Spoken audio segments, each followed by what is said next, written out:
Well, hello, everyone, and thank you for joining us. Whether you're watching on video or listening on our podcast show, we are always excited to share important information with you. I'm Jill Bloom, publisher of Roofing Contractor, Walls and Ceilings, and Building Enclosure. I'm here today with RC editor Art Eisner and Rick D'Amato, our editorial director, and our legal insight expert, Trent Cotney, the CEO of Cotney Attorneys and Consultants. Trent, thank you so much for joining us. Thank you, Jill, Rick, and Art. It's always great to be here. We got a lot of great things to talk about today. Some breaking news that I'll be able to fill our listeners in on. So really looking forward to today's conversations. Yes, we definitely always love spending time with you, Trent. But before we do, I want to take a minute and just reflect on the last 14 months, because we've kind of flew past that 1 year mark of shooting these legal insight videos with you. So in the past 14 months, we've recorded almost 50 videos with thousands of views. I mean, we've kicked off our first video on March 19th, 2020. Can you believe it's been that long? I can. It seems like it was yesterday. I know it was, but it seems like it for sure. We really had no idea what we were embarking on. But with your legal expertise, Trent, and insight, everyone has been able to navigate all these COVID issues and all the PP, the loans, everything's been going on just a little bit better. So thank you again for everything that you've offered the industry over the last year. Absolutely. And the great thing about this is it's just us talking, right? This is a great conversation between all of us, and we get to touch on the issues that are affecting the industry. And I know our listeners are gaining a lot from it because I'm getting positive feedback from it as well. So just really honored and pleased to be here for you guys for Roofing Contractor Magazine, Walls and Ceilings, and just continue to discuss issues as they happen. So. Yes, well, let's get started, because the IRS recently provided some details of the tax credits available under the American Rescue Plan to help small businesses. So can you tell us about that, and what do contractors need to know?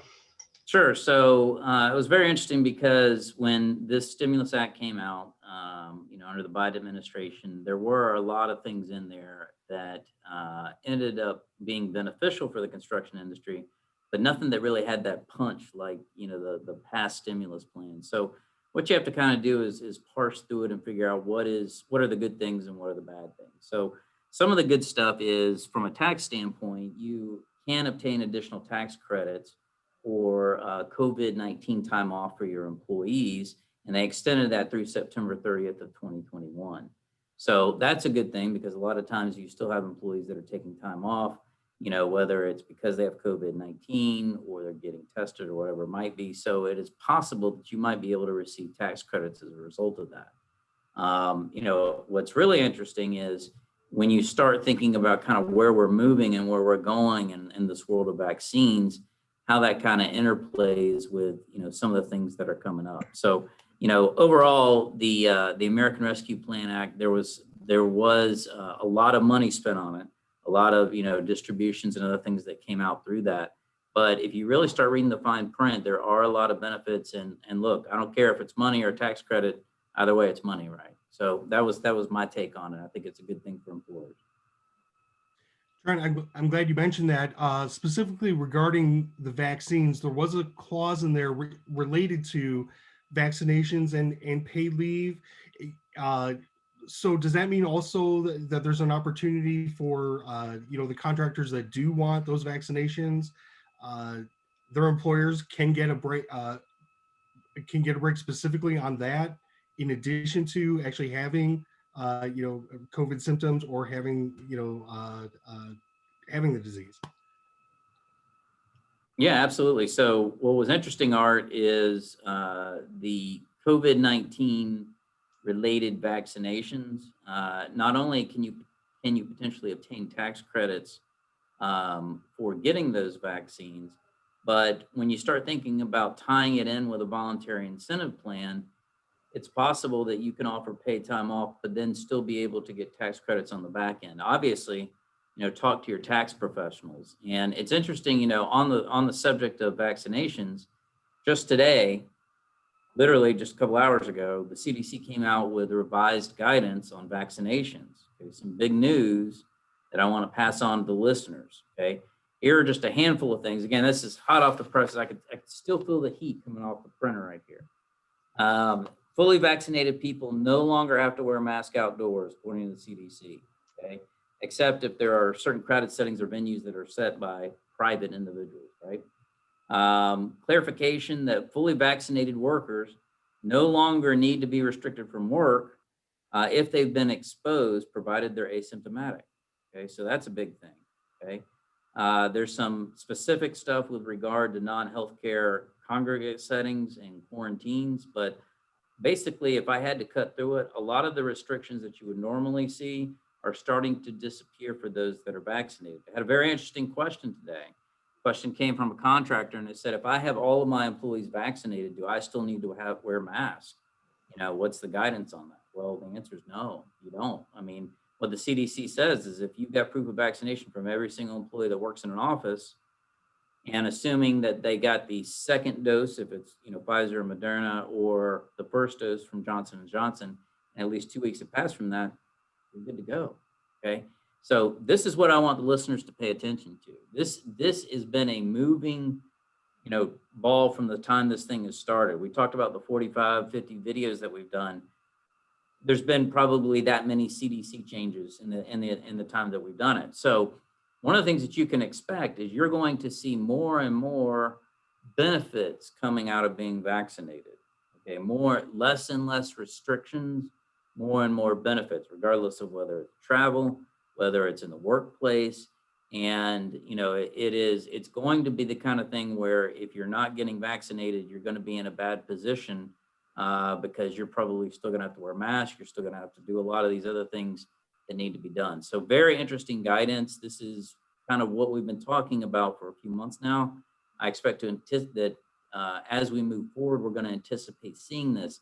And here's something else that I want to mention to you, Art, is that because we're starting to flatline on new people wanting to get the vaccines, I anticipate that there's going to be an additional incentives created through things like this to get people to go out and get the vaccine. We're starting to trail off in the number of vaccines that people are getting. So very interesting, and this is some positive news, especially for, you know, those that have been vaccinated.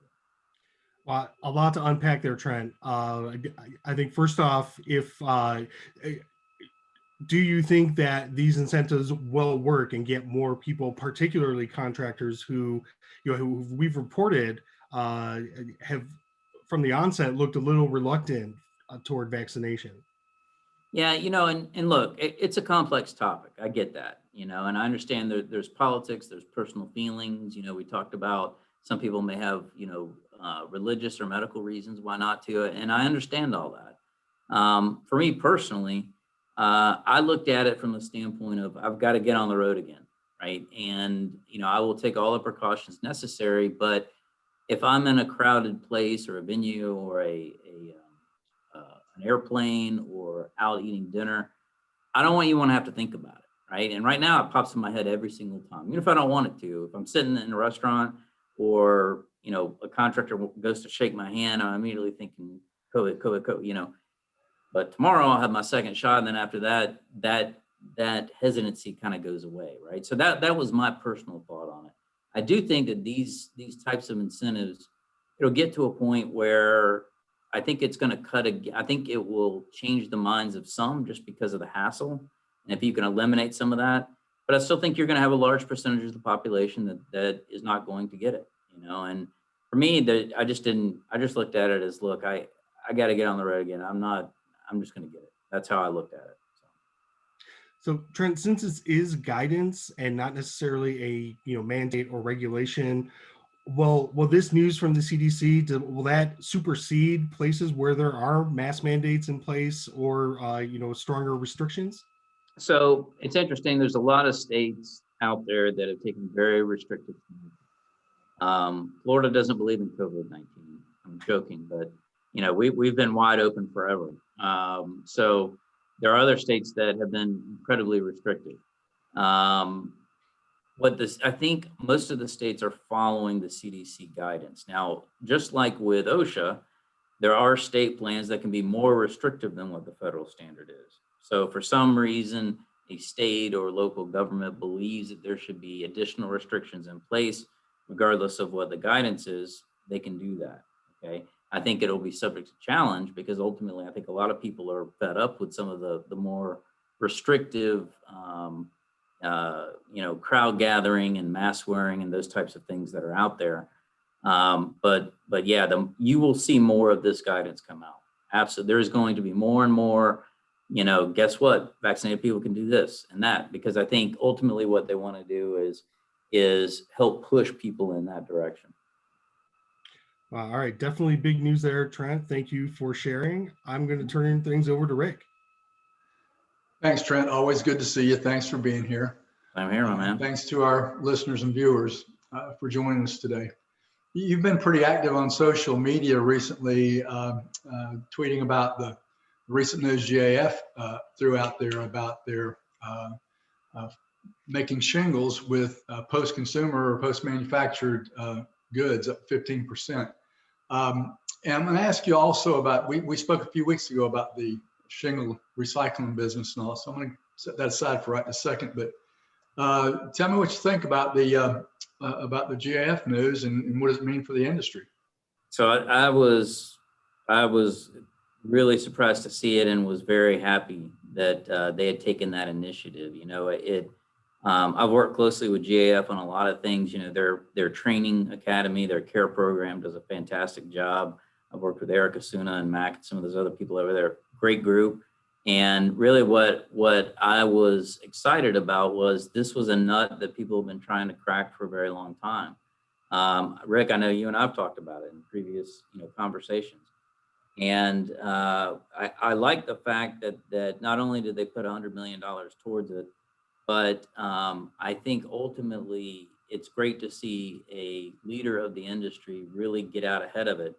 And instead of continuing to go down the path of just throwing the stuff in the dumpster on the side of the road or wherever it ends up, we actually try to recycle a large percentage of it. And ultimately, I knew at some point the technology would get to a place where we could start recovering that. And I think it's become a necessity because as asphalt becomes more and more difficult to source for a lot of the asphaltic-based products that we need for roofing, there's a necessity requirement as well. So very excited to see that GAF took on this. Obviously, they're a leader in a lot of the shingle market, so it was great to see it.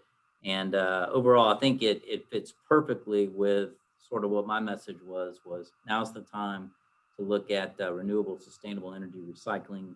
All that stuff is going to be big in 2021 and beyond.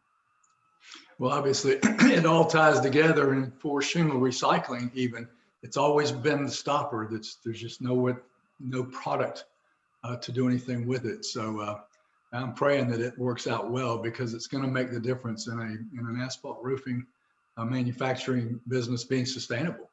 Right. We're seeing even cities like in Boulder, they're going to start requiring the high impact shingles as a minimum standard because they're seeing so many hailstorms throw so much old roofing in the landfills.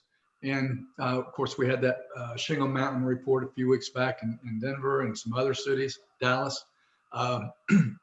What do you think the legal, there's just more noise. And do you think that there's more concerns from the legal standpoint for contractors dealing with their trash, dealing with old shingles?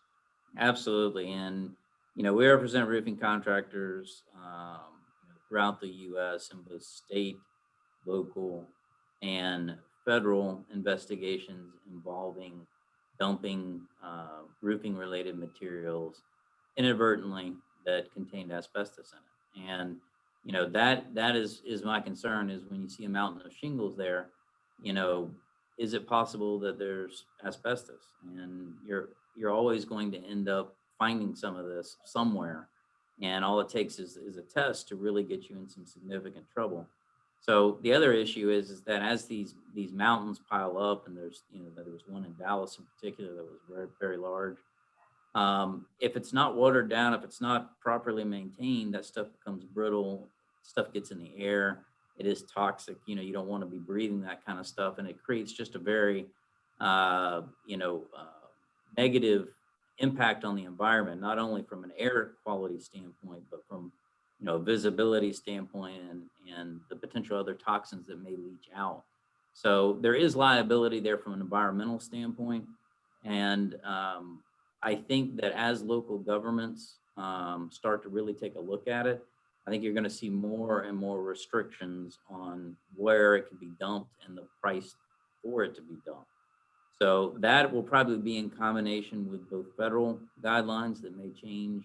I don't think it's going to happen necessarily this year, but I do anticipate that under the Biden administration, you may see more robust dumping and recycling guidelines for some of these materials. But definitely on a local front, I've already seen it. I've already seen heightened restrictions, heightened cost, a lot of different things that are done that can potentially affect the shingle market and other markets that involve asphaltic-based products.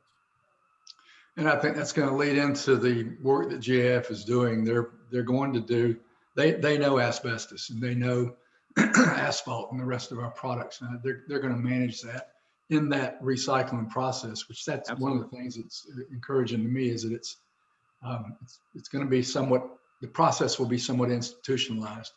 And I wish them success on that. And when you say asbestos, I think a lot of young folks in the business now they've never seen an asbestos containing roofing product. Well, I graduated from running a branch of wholesale roofing supply in 1995 and moved on to other things. And we were still pulling in truckloads of asbestos containing roofs in 1995. Those roofs are being pulled off today and will be for some time. And it may just be a little bit of asbestos, but as you know, a good lawyer can find asbestos. Yeah, it is. It's a naturally occurring substance, and you couldn't touch anything in construction without having asbestos into it, as you said, up in just 30 years ago. Yep. So that is the big concern is I know how easy it is to pop on one of those tests, and it catches a lot of contractors off guard. So there is some significant liability there, and it's something. That's why I was excited to see a manufacturer like JAF really take the lead on it, and I do think that that through their plan they will be able to figure out a way to make sure that there's SOPs in place to properly recycle it and do it in a safe and effective manner. Art, if you don't mind, I'd like to ask Trent about the ProAct. Could you give us just a quick update on ProAct, Trent? It's certainly in the news. Yeah, absolutely. So the ProAct, for the listeners that don't know, is an act that involves an initiative to increase a lot of the things that unions can do, as far as being able to reach out to additional employees, restrict some of the collective bargaining timelines. There are pros and cons to it. It depends on what side of the fence you're on. But it's been a very contentious act, and it continues to gain some support. So recently, there's been a push. I believe they had 46 senators that were for it. One more, I believe, signed on. They still need a handful of others to get it to a vote on the floor, but that doesn't necessarily win the day. At the end of the day, it is a very contentious act. And although the House has passed it, I do expect to see some additional wrangling on it. From a construction standpoint, and clearly I represent contractors, both union and non-union contractors. My concern is some of the verbiage in there that deals with how to classify those that work for you.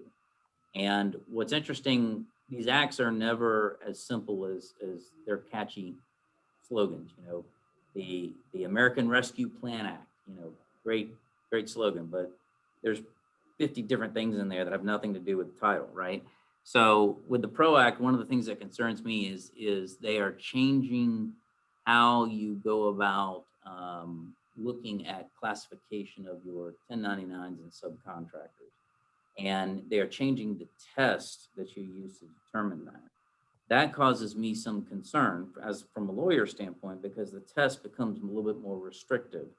And anytime that happens, I would rather have that be vetted through a normal process than through the proact, have it kind of in a union type act, meaning that I would rather have that go through normal rulemaking in the Department of Labor and see where it goes, so that instead of discussing it from a union standpoint, we're discussing it on the broader spectrum of how it affects employers.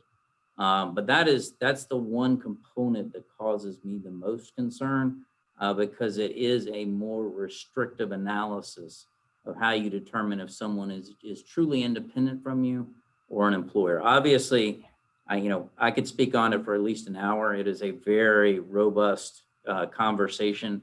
I have had very interesting conversations with a variety of people in the industry about it. I understand and appreciate both sides. I get it. I have great relationships with unions, union contractors, non-union contractors. I try to be everybody's friend, right? But at the end of the day, I think there's some things in there that cause me some concern. Understood. Art, I think you have a few questions on some recent news. You bet. Yeah, Trent, that will definitely be a topic we'll be sure to continue to follow. Much like supply line is a recurring theme in some of our discussions. The NRCA just issued or recently issued an action alert on the supply chain and delivered some pretty frank news talking about the this unprecedented disruption we're in.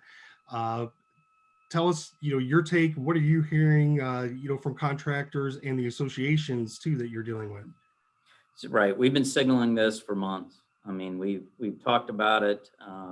We actually have a webinar that we are doing here in-house on Thursday, April 29th at 11 a.m.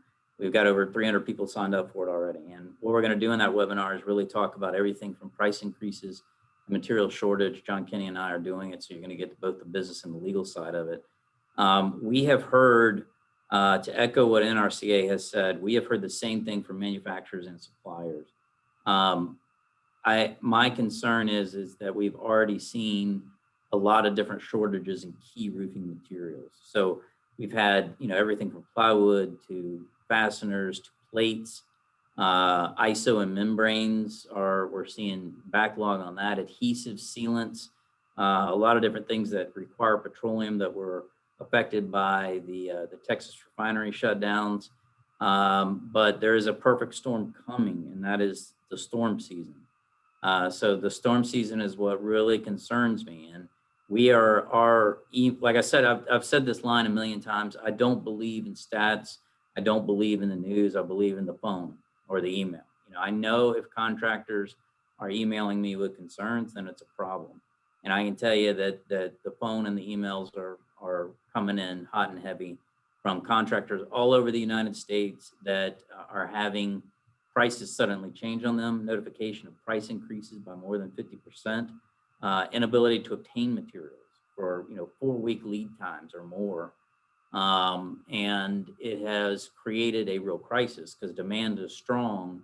Labor is where it is, but you can't get the materials to do the work. When you combine that with the fact that we're right in the middle of tornado and hail season, about to get into hurricane season, I'm thinking it's going to be third quarter or fourth quarter before you start seeing some stabilization, but you can absolutely expect price increases and longer lead times. Okay, let's everybody hold on. In other news, you recently wrote a column on roofingcontractor.com breaking down the insurance reform legislation that's currently being considered in your home state of Florida. Tell us why should contractors pay attention to that, especially if they're not in the Sunshine State? So very contentious legislation.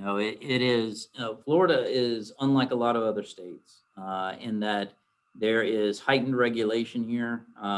There's licensure, there's the Florida Building Code, there is a lot of different things that need to be done from NOAs to, high velocity hurricane zone codes and all kinds of other things, right? So there tends to be special attention paid to the insurance and restoration and storm industry. And both of these bills, Senate Bill 76 and House Bill 305, came out, and originally they were designed as companion bills. They subsequently changed. But just to give the listeners an idea, Senate Bill 76, what it does is it provides that the coverage for a roof under insurance is 10 years and then fades out after that. Okay. Now I know, and you know, even in the state of Florida, you can get more than 10 years on an average shingle roof or metal roof or tile roof or whatever it is. Okay. So that causes some concern, obviously, from contractors that are looking for insurance to possibly get paid, and from a homeowner's perspective, right? And there are contentious bills because you have the retail side of roofing and the insurance side of roofing. Sometimes they don't necessarily agree with everything. So very contentious. Okay. There's been some subsequent revisions to that, and right now it does not have the House companion. And this week they need to figure out what they're going to do before session ends. So it may die on the vine. Don't know. House Bill 305 is interesting because it went from being a companion bill to trying to restrict some of the things that the restoration and insurance contractors do. So solicitation, door to door, restricting some of the other ways that they negotiate and discuss things with homeowners. We have already learned that there is going to be a legal challenge to that bill if it is passed. Again, very contentious. Even within the industry, it's contentious. But the message to the listeners is, if this is happening in our state of Florida, you can expect that other states are watching, especially states that have a lot of hail damage and storm damage, and they are going to imitate, if not replicate, exactly what is happening here in Florida. So stay tuned. Obviously, we will update Roofing Contractor Magazine and the industry when we know the final outcome of it. But we have spent a lot of time trying to track this and make sure that we're on it, both from a legal standpoint and a lobbying standpoint. Even if it does